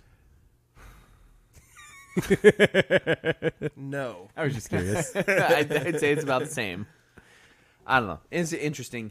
I think there's for both teams, there's bright spots where you could look at and you could be like, that could lead to future success. And there's also points where like, really gonna figure that out. Mm-hmm. Yeah, I gotta say, and both teams are Sorry both about teams that. are settling in with a new coach. Yes. So for Jeff Nemi, brand new coach, who's the Hoquiam coach, he's settling into a new job and then he also got a chance to go back to the place that he previously coached. Yeah. And Matt Ferrier for Elma's in his second year. Second year, yes. And so he's still kind of in the process of building that program as well. Absolutely. Also, I was bummed out because Tiggy was hurt. Yeah. And so I didn't get to see sucks. Tiggy play. Yeah. So that we was have a 3 bummer. nicknames on that Hoquiam team now because we have ML Dub, we have Tiggy, and we have Stank. Stank. Did you use it during the broadcast? I did not use Stank. I used Tiggy and ML Dub. Are you nervous that he wouldn't like it? No. Are you nervous that other people wouldn't like it? See, my thought was like It didn't come up. He was in foul trouble the whole night. That's a he good probably point. played like 4 minutes. I actually And saw you that. didn't even mention that Stank was in foul trouble? I think that was foul. I think that the Daily World article, which by the way had a ton of information on this game, go check it out. Daily World Sports. Yep. I think it said that through the first 3 quarters he only played 3 minutes. Yeah. Because of all the foul trouble. And remember, I just wanted you to be able to, like, when he would go up and like block a shot, that you could be like, "Oh, that was stanky." Yeah. Well, also remember that he It was a stanky foul. Remember that he played how many minutes? And he was in foul trouble, right? And remember how I also described this game, Yeah. which was wrestling on a basketball court. So Andrew was right. You should have said a foul was stanky. No, think of what I'm saying, though. Okay. He was very unfortunate Oh. to get very ticky-tack calls on him or calls on him while the rest of the game Non-stanky fouls. looked like a football game. You were trying to say it without saying it. Yes, and then I had to spell it out for I you guys apologize. that Justice Stankovic was in foul trouble the entire night while the entire game was a football game. Yeah. It was kind of frustrating. So that's why I say, like, while I thought the whole game as a whole was kind of fairly officiated, as in I didn't think it, but it definitely affected Hoquiam more than it did Elma. Mm-hmm. Elma played their bleeding hearts out. They played very hard. I said bleeding instead of a different word because I've been watching like British shows. Could have said bleeping. Yeah. Elma played their bleeping hearts They're out. bleeping hearts out. What I was not expecting was to see the score updates from you that same night about Tenino. Yeah. What is Tenino really good? No, I don't think so. Tenino has one kid named Noah whose last name I can't remember. Is it Scow? Yeah, I think so. Okay, Yeah. his older sister was really good. And I think that when Tenino beat Hoquiam, he put up like 33 points or something. Like, Okay. he's a good player. Yeah. But One of the Elma fans was saying that you should probably box and win him. I would say you could go as far as just put your best defender on him. See, And that's what just I feel play like. man coverage, put your best defender on him, because without saying any names, I think there were instances where I was like, oh, if so-and-so was guarding him, that wouldn't have happened. Yep. Isn't it weird? So, and Yeah. just for contrast, I watched 2 Monte Boys games. One Yep. was against Tenino, one was against Eatonville. Who right now, sad to say it because it's my 2 least favorite teams in the league, Yeah. look like the top 2 teams of the league. I think, without question, in my mind, Eatonville is the best team in the league. Ugh, that makes me sick. Eatonville has a legit 6'5" guard who I think is named Brennan or something like You that. should probably know that. I probably should. I should probably know that. And they have a 6'6" post who is enormous. Like, he weighs like 260 pounds, like legitimately beefy and not an oaf. And they also have kids around him who could shoot the ball. They move the ball exceptionally well. Their 6'5" guard kid did a baseline drive where he found himself underneath the hoop. He jumped up and dunked it with 2 hands in a powerful way. Ryan Watkins says that they only use South Sound officials. Okay. That's it. Thank you, Ryan. So, I mean, from That tells I'm me going to that- say right now, I haven't seen Elma. I haven't seen Hoquiam. I've only seen Tenino and Eatonville. In my mind, even though Monte lost to both of those teams, Eatonville was a superior team talent-wise. Do you know how rare it is to see a dunk in our league? Now, That was a dunk like you would see not in a high school game where it's a fast break and nobody's near you. Yeah, It was a baseline drive. He found himself in an uncomfortable position. He jumped up and dunked it like a man. that's nuts. I was going to say that ML Dub could have dunked one in the Elma game, but didn't because they were behind late. Like, and I was kind of impressed with it because it was understanding the situation. Like, had they been up by 5 and it was late, he would have dunked it and got the fans all excited. But instead, they were like down 10 late. Have you seen ML Dub dunk in a game? Only on video. Okay. So I know that he can. Oh, for sure. Yeah. I mean, we've talked about this before. He plays the game a foot above everybody else. Exactly. Like, no question in my mind. That Yeah. he can So dunk. when he got the steal and was on the breakaway, I was hyping up my call like, the steal and the breakaway, and then he literally like started to gear up, looked at the guy chasing him down, and then went coast for the lay-in. And I was like, oh. And just then, to be sure. And then I was like, they're down 10. You know, like it was a smart That thing actually to do. feels like an above average, like, self-awareness. It was, yeah, exactly. I wouldn't have done it. I would have dunked it and got all excited. I'll put it You this way: wouldn't when have we're dunked it. I would have tried to dunk it and I would have got swatted, which is what happened to me. I'll put it this way: when we're talking sorry. about That was uncalled for. when we're talking about the pecking order of the boys Evergreen 1A league,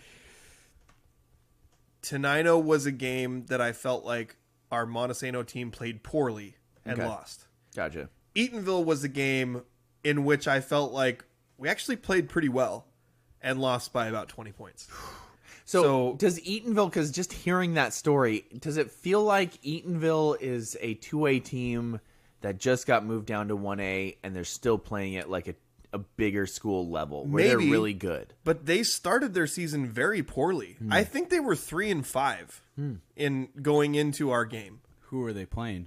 Yeah, were they playing big schools? I couldn't say for sure. I know I talked to Eatonville Skip, who told me that the game against us, which I'll try not to overreact to it, because he said the game against us was the first time that they put together a complete performance this year.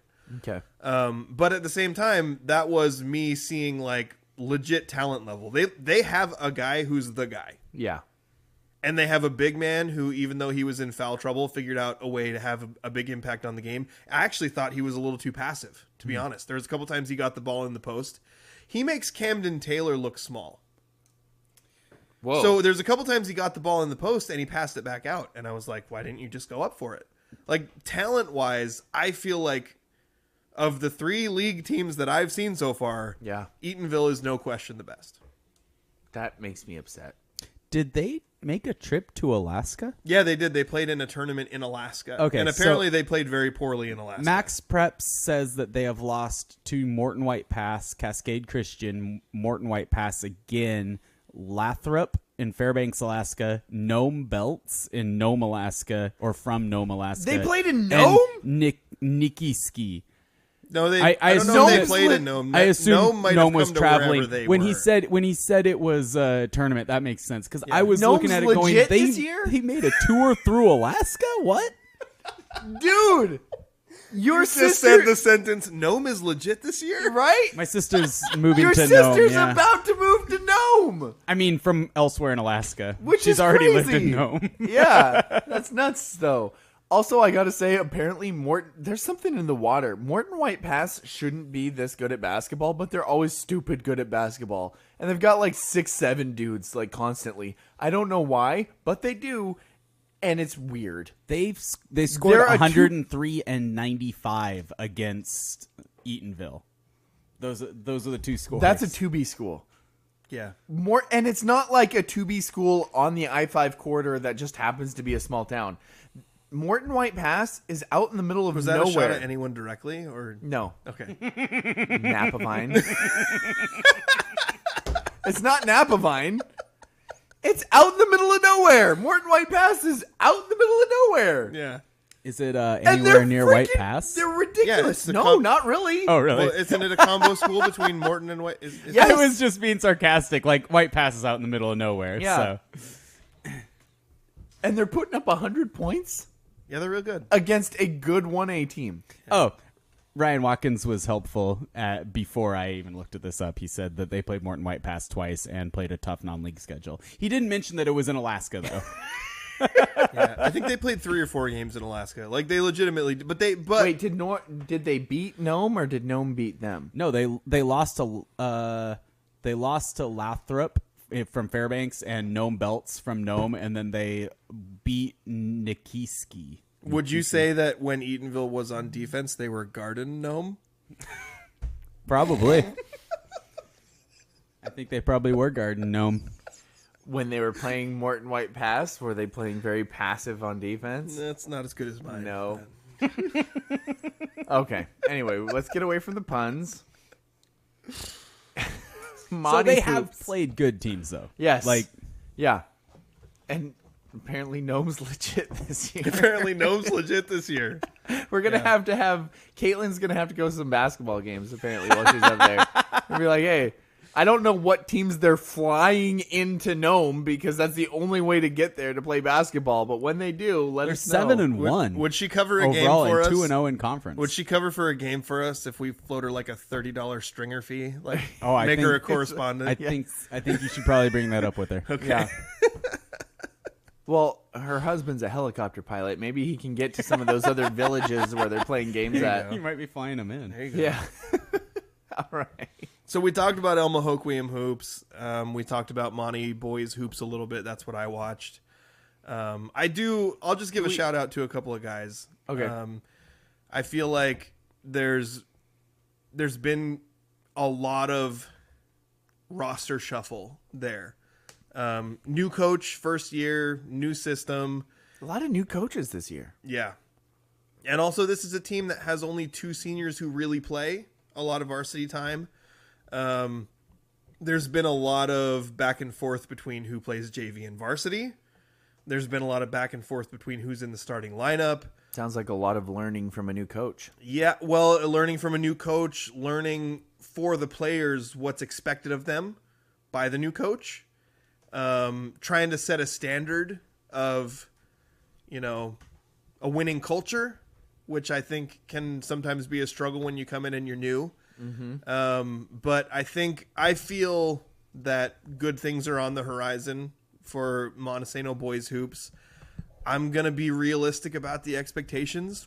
I don't think this is a team that's probably going to go, win a league title.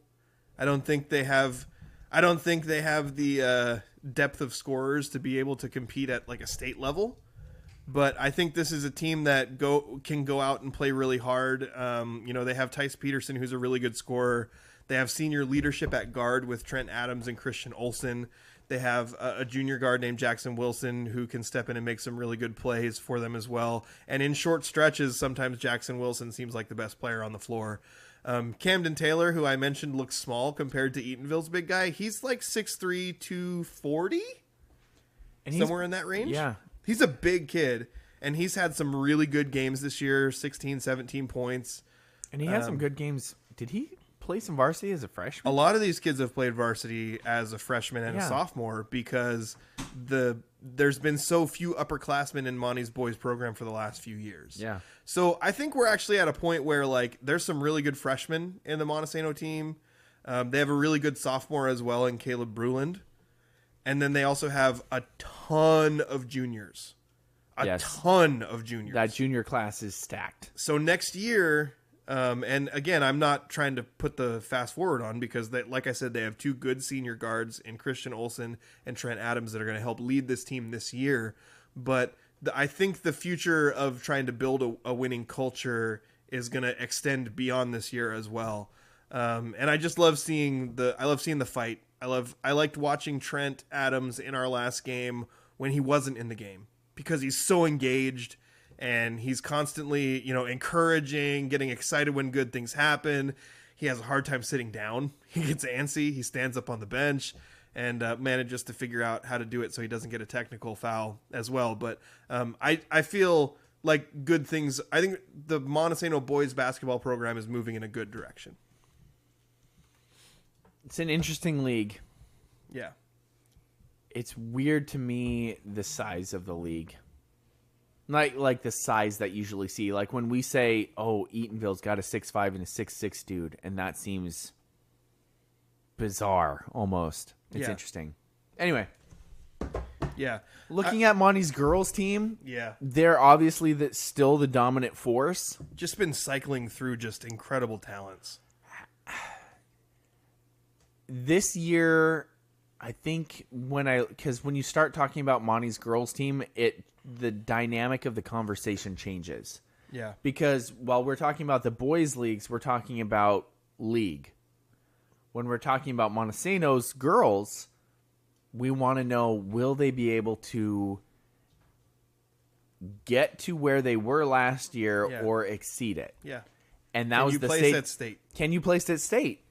And I think a lot of that, can McKinley continue to grow and be more confident in her legs, which she played through freaking knee injury last year that normally you'd look at a high school athlete and be like, you shouldn't be able to do that. Yeah. Can she continue to grow and get better? And then McKinley or Jilly. nope. No, who are you looking for? Stanfield. Oh, Michaela. Michaela Stanfield. Can she grow as a player? Because she came on last year as In fairness to you, there's been a lot of Stanfields. yeah, so many Stanfields. She became a weapon, but can she grow? Yeah. Because you would like to see her be like a legit second, third option. Mm-hmm. But also, you have a freshman who I didn't know was coming up this year and also named Dalen. Mm-hmm. And when I watched them play, I was like, oh, a Dalen is leading them in scoring tonight, but it's not who I thought it was going to be. It's Evangeli, or Jilly, and she's a stud too, but she is a freshman. So, and you have those three girls, and you've had that like cycling through of Leishernesses as well, right? Yeah. Around this other group of girls. Are we camping now? Maybe we're camping. No, he's now. trying to get more light on your Yes. face so people can see you. Justin's face. Okay. It's okay if people can't see my face, actually. I think people might prefer that. You have these taller girls, these length athletes who are also good at scoring, cycling around this age group, which are now seniors. Which, when you looked at last year, might have been their best opportunity from the outside, but I didn't know that Jilly was coming through. True. So now I'm like, It was just Did it Paige, right? It was Yeah. Paige and the beast that Paige was. Yeah. And so now you're like, oh, well, Jilly's kind of filling some of that role.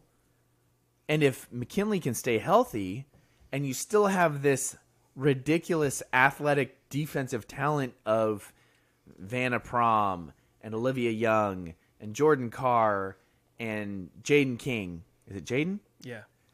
And so you're like, Is it Maya Young or Olivia Young? It's did I one of the say youngest. Maya? You said Olivia. It's Is that Maya. right? It's Maya. Olivia Okay. graduated last year. Okay. It's Maya Young. I knew there was two. I couldn't remember which was which. And so you're looking at that age group that's kind of funneling through with McKinley, and then all of these like ancillary pieces around that are Yeah. coming on alongside it. And so it's like it's really exciting. Like I thought personally before last year, I thought the Zoe / Paige / McKinley team was going to be the best version of that team. Mm-hmm. They didn't get to have a playoffs. Yeah. Then I was like, last year is going to be the best version of that team because Right. you had Paige and McKinley. Literally had two MVPs. And one blows out a knee and the other blows out an ankle, and yet they both play through it. Stupid Freeman. That somehow happens, Yeah. and they still place at state. And now I'm like, oh, now you've got Michaela and you've got Evangeli coming alongside McKinley. And so I don't know. It's going to be really exciting. I'm upset that I'm probably not going to be able to cover them at state because I will probably be trying to help my wife stay sane as we will have two tiny little babies. Yeah. So I don't think I'll be like, all right, headed to Yakima, see ya. You guys are crazy. But more importantly, maybe Ian will be able to do it. And also what we did last year. Remember what we did last year, which was like, we're going to Yakima, and my wife was taking pictures Yeah. while my son was like on a baby carrier. Yeah. It was great. It turned out really well. It did. Your coverage was excellent. It was You awesome. had good pictures, too. I'm really bummed that that's probably not going to be able to happen this year because this group of girls is just a blast to watch. Yeah. And I love them. And also this year we have another kid playing on one knee. Can we talk about Kale for a second? What the crap? Yeah. We talked about Kale last week. Did we? Okay. All right. I see a Kale. Yeah. That's ridiculous. Anyway, all right. I just wanted to throw that in there because I'm excited about Monte's girls hoops again. And for yet another year, it seems like our best hope at state. So we are going to take a commercial break and then after that, we're going to name an athlete of the week. Yep. Before we do that real quick, I have some wrestling results. Yes. And I have an apology that I have to make. Uh-oh. Because as I mentioned earlier, last week, there was an Elma wrestler who somebody sent me information on what he had done. And it's really impressive. And I forgot to mention it on last week's show. Shoot. Wow. There's some Elma. Wow. Typical. I promise it was an accident. Xavier Espinoza, he's a freshman in Elma Wrestling, and last week, the information that was sent to me is that he's 16-0 on the season. Whoa. He was the Hammerhead champ, beating a kid from Capital. I don't know what Hammerhead is. I think it was the tournament they were at last week. Gotcha. Take that, Capital. Beating a kid from Capital who finished 4th in 3A state wrestling last year. This week... What's his name again? Xavier? It's Xavier Espinoza. There we go. This week, Xavier suffered his first loss of the season. But the varsity Elma team went to Castle Rock, and they had several boys who placed in this tournament that they were in. Austin Salazar, who you probably remember from football, finished first in the 195 weight class. Xavier Espinoza finished second in the 106 weight class, which means he lost in a final. Oh. And he lost in a final to a kid from Aberdeen. Oh, a bigger school? Named Talathion Warnes. Oh, I've heard that kid's name before. Okay, so first loss of the season for Xavier. Yeah, he's a good wrestler. He's really good. Aiden Johnson finished third in the 106 weight class. Tay Lessard finished 4th in the 152, and Kale Reeves finished 4th in the 132. And then on the girls' side, they were playing in Yelm. They had a first place finish in the 135 weight class for Haley Stoken, who ended up beating her teammate, who finished second in the 135 weight class, Taylor Nesmith. You had a second in the 115 weight class for Destiny Whipple, and third in the 145 weight class for Declan Foster, and 4th in 155 for Gracie Bishop. I also have some results that I just got fresh off the press. Let's go. Montesano Wrestling. They competed this week again, and you wouldn't be surprised to find out that their two champions in their meet were Cole Eckerson and Mateo Sanchez. Yep. They had second place finish from Gage Stutzman, which is in the 152 weight class. Third place finishes from Jesse Hollitz in the 113 and Caleb Ames in the 160. And then also a fourth place finish from Logan Roberts. Oh, and I missed a third place finish for Jesse Cervantes. The fourth place finish for Logan Roberts was in the 220 weight class, and they finished third place as a team. Just throwing this out there. Yeah. Caleb Ames might be one of those rare talents that I think he could probably play varsity basketball too. 100%. That doesn't happen very often. Do you remember when I once... I played against him in basketball once last year getting ready for Rec League, and I was like, oh, snap. Why don't you play basketball? Daniel, do you remember once when I sprained my ankle trying to teach Caleb Ames a lesson at a softball tournament? Yes. Yeah.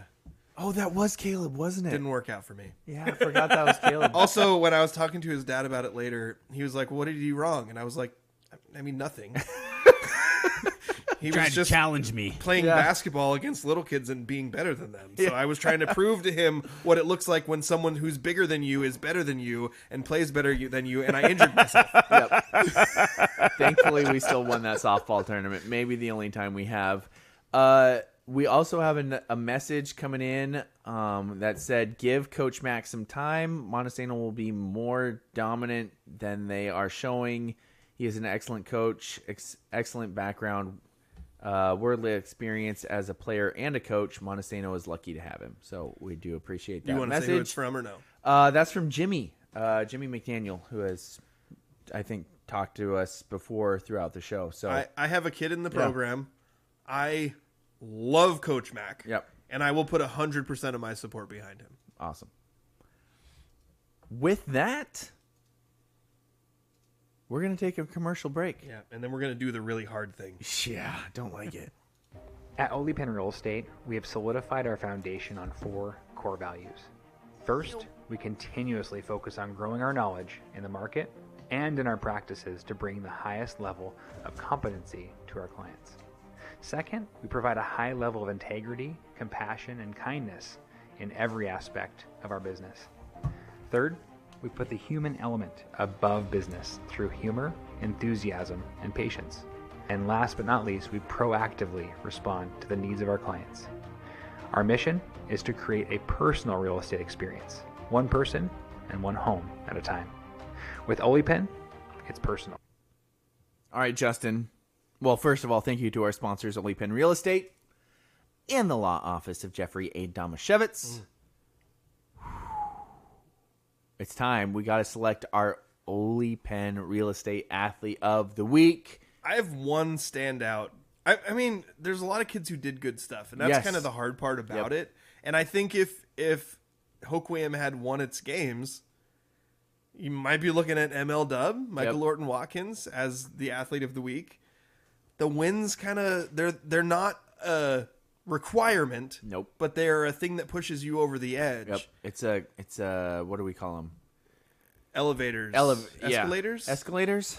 Well, escalators and elevators are two different things. I'd say I an think elevator's escalators is what you're actually looking for, though. Yeah. Elevators, you go inside of them and they go up or down.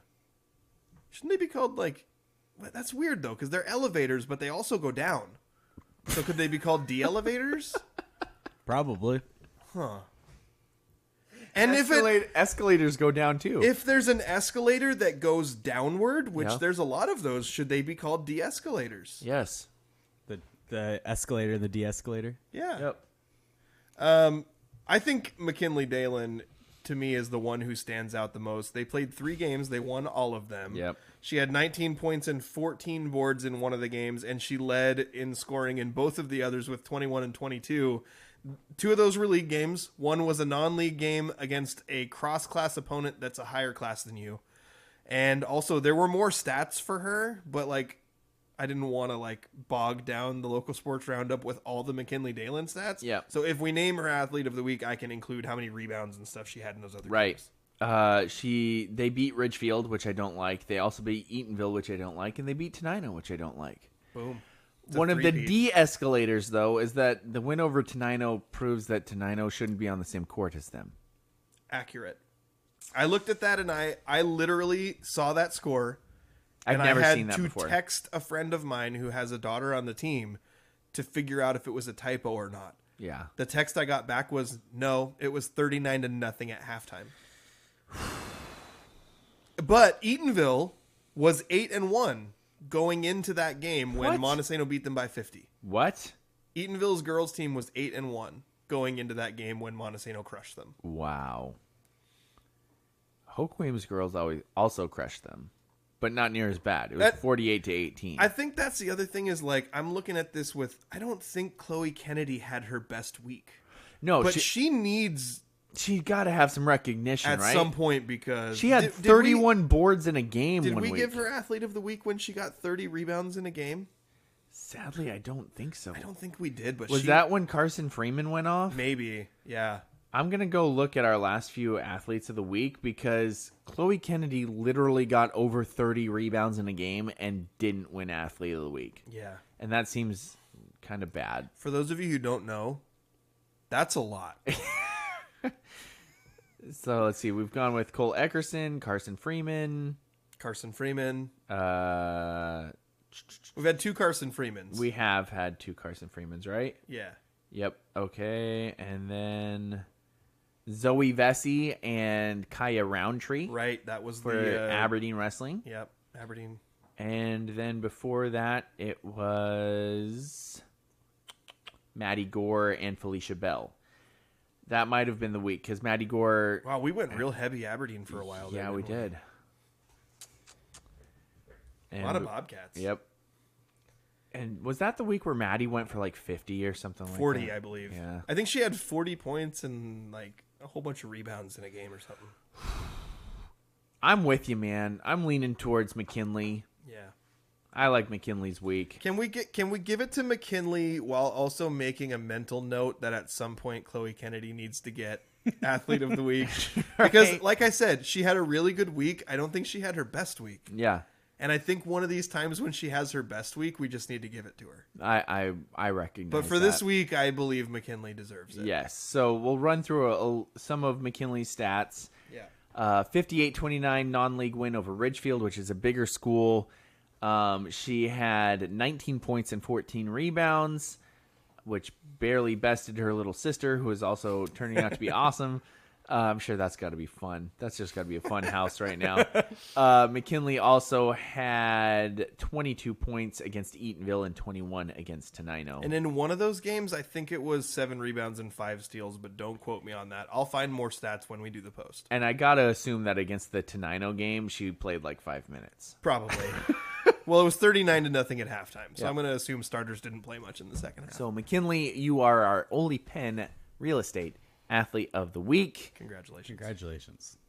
Also, I'd be surprised if it didn't happen again so far this season. It's going to happen. Yeah. She's real good. Yeah. Is that it? I want to mention one. Do we have any mailbag questions? We haven't had mailbag for forever. Send us weird questions, people. First off, I really got to go to the bathroom, but I want to mention one more thing. Ryan, you've been watching the show. Ask us a question so Justin can't go to the bathroom. I want to mention something that is Coug related. Okay. Go Cougs. Kira Gardner Oh, right on. got in the game when the Cougars women's Noted basketball bucket getter. team, certified bucket getter Kira Yep. Gardner, got in the game when the Cougs beat the Washington Huskies. Woo! And she hit her only 3-pointer of the game. She had Nice. two That's awesome. 2 rebounds in the game as well. So as we mentioned last week, she has worked her way into the rotation. Yep. She's getting minutes. She's Yep. scoring points, and a 3-pointer and a couple rebounds in a rivalry matchup over the Washington Huskies. And probably better than Haley Van Lith. I almost put in the 2-minute drill that Kira Gardner hit a 3. Could prime Daniel Hargrove have hit a 3 in that scenario? No, probably not. I would have chucked it over the backboard. Yeah, but would Kira Gardner have hit a 3 on prime Daniel Hargrove? I don't know. She is better than Haley Van Lith. Put it on the poll. Yeah. Get it up Right. there. in his eye. Would Kira Gardner Eyeball. be able to hit a 3-pointer on prime Daniel Hargrove? We have a mailbag question. Yeah. Daniel's. Oh, we do? do? Mailbag. Hey! Send the us your mailbag. stuff. Is it Send us your stuff in a mailbag. Justin isn't going to like this. Ryan wants to know what the heck is going on with NC Hoops? Justin? Well, they just beat Notre Dame. I just talked about that. Yeah, but what have they been doing otherwise? They're bad when they're ranked. They're amazing when they're not ranked. Every time they drop out of the rankings, they play super well. I don't know why. It's really weird. That sounds like a pressure thing. Is our guy back? Mondo? Yeah, is Mondo back? He is on the Naismith watch list. Like, he's averaging something like 18 points and 14 rebounds. Then a what's going game. on? This is supposed to be the same team as last year that was in the title game, and Yeah. they're pooping themselves. No Brady Manick. And really... Was Brady Manick really the straw that stirred the drink? I mean, I loved him, but come on. I don't want to talk about it. Actually, you know what? You know what? It's a good team that if we go back to last year, yeah, they had their run all the way to the national title game. Let's not forget that they were an 8 seed. That was also... They were an 8 seed in the tournament, which was a good team but not a great team, who had the capability at the top level of beating anyone in the country, and they are that again this year. It was also a blessed run. Yeah. Like, that run had to happen so that Duke could die. True. Coach L. The Devils. That's true. They were doing the Lord's There was work. some divine intervention They going were doing, on. because Roy Williams is Jesus, as Daniel said earlier. They were doing the Lord's work. You know, Roy Williams apparently wasn't Jesus because he didn't tell his bodyguards, let the little children come. So Yeah, I'm that's a good disappointed. point. Maybe Yeah, You were didn't- saying that he didn't live up to what he should have. Maybe Roy Exactly. Williams has turned water into wine one too many times this season. I don't know. And they just get a little... Then they got drunk. I feel like that is definitely an NCAA violation. Andrew, what's the score? The score is 3-9 Green Bay. That's not what we wanted There's to hear. 3 minutes left in the second quarter. Come on, Jared Goff. Francis is What? excited for the Van Lith reference. He says front to back, Justin. I don't know what he was referring to there. and Ryan bathroom break? Ryan says excuses are like buttholes. Everyone has one. NC will be fine. That's presumptive. No, I think Has he's he got a checked point. and see if everyone has a butt? Ryan. Speaking of NCAA violations. That's going to do it for our show today. Hopefully, next week we'll be talking about the Seahawks going into the playoffs. and other good stuff like high school basketball because that's what we love. Yeah.